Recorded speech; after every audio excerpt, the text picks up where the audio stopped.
Ang sigaw ko naman sa ehekutibo, bring them here sa Senado para may testigo tayo at maliwanagan. Yes, marami pong sapina.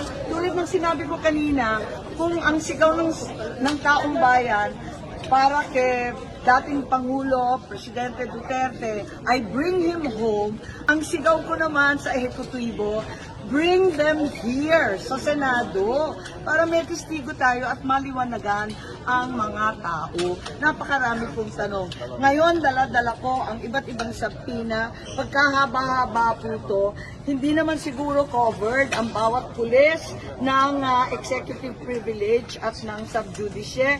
Andito yung mga sapina para kina Jean Fajardo, General Nick De Loso Torre, ang ating mga sekretary, Special Envoy Marcos Lacanilao. Ang dami po ang dami-daming hindi sumipot, kaya hindi tayo makausad sa atin. Andito rin si General Marbil, ang dami pong sabpina.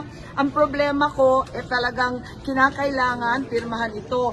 Dalawa ang pinadala ko kay Senate President Cheese Escudero. Pero nung Lunes pa inaantay ko, hindi pa lumalabas. Ngayon magpapadala ako muli, sana naman pirmahan at lumabas na itong sabpina.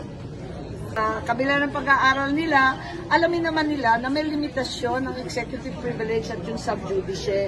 Yung klarong-klaro po, ang executive privilege, hindi siya pangkalahatang pagtatakip, hindi siya blanket na excuse, kundi kailangan very specific, tunay na makakapinsala sa national security at talagang nasa high level lang, sa kabinete lang at sa ating Pangulo. Hindi yung basta-basta, pati yung simpleng mga pulis, mga opisyal, yung mga doktor, hindi naman sila kasama doon. At saka yung subjudice, hindi naman pinagbabawal ng ating Korte Suprema ang investigations in aid of legislation kasi iba naman ang pakay namin para sa bagong batas o di kaya oversight at hindi tungkol sa kaso.